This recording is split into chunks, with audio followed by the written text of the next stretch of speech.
ଆଜ୍ଞା ନମସ୍କାର। ଛୋଟିଆ କଥାଟି ଉପସ୍ଥାପନ କରିବାକୁ ଆସିଛି ଆପଣଙ୍କ ପାଖକୁ। ଉପସ୍ଥାପନ କରିବା ପୂର୍ବରୁ ମୁଁ ନାଁଟି କହି ରଖୁଛି। ମୋ ନାଁଟି ହେଲା ପ୍ରଶାନ୍ତ କୁମାର ମହାପାତ୍ର, ଜଗତସିଂହପୁର, ଓଡ଼ିଶା। ଯେପରି ରାତି ପାଇଗଲା ପରେ ସକାଳ ଆସେ, ସେପରି ସୁଖ ପରେ ଦୁଃଖ ବି ଆସେ। ସୁଖ ଆସିଲେ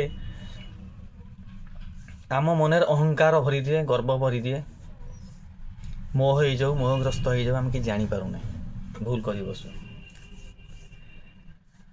ଦୁଃଖ ଆସିଲେ ଆମେ यहाँ ବିଚଳିତ ହେଇଯାଉ। ସୁଖଟା ଆମକୁ ଅହଙ୍କାର ଭରି ଦେଇ ଚାଲିଯାଏ, କିନ୍ତୁ ଦୁଃଖଟା ଆସିଲେ ଆମକୁ କିଛି କଥା ସୁଖଟା ମାନେ ଶିଖେଇ ଦେଇଯାଏ ଯେ ମଣିଷ ଏ ଦୁନିଆରେ କ'ଣ।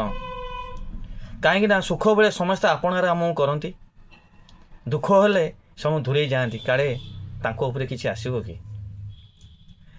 ତେଣୁ ଦୁଃଖଟା ଉଚିତ ମଣିଷକୁ ଚିହ୍ନେଇ ଦିଏ, ଏ ମଣିଷଟି ଆମ ପାଇଁ କ'ଣ, ଏ ମଣିଷଟି ଆମର ଆପଣାର କି ଆଭାର। ସେ ଜଣେଇ ଦିଏ ଦୁଃଖଟା ଆସିଲେ ହିଁ। ସୁଖରେ କିଛି ଜଣେଇ ଦିଏନି। ସୁଖଟା ତ ସମସ୍ତେ ଆମକୁ ଭଲ ପାଇବେ, ସମସ୍ତଙ୍କୁ ଆମକୁ ପ୍ରେମ କରିବେ। ଦୁଃଖଟା ଆସିଲେ ହିଁ ମଣିଷ ଜଣାପଡ଼େ ଆକ୍ଚୁଆଲି ପ୍ରକୃତ ମଣିଷ କ'ଣ।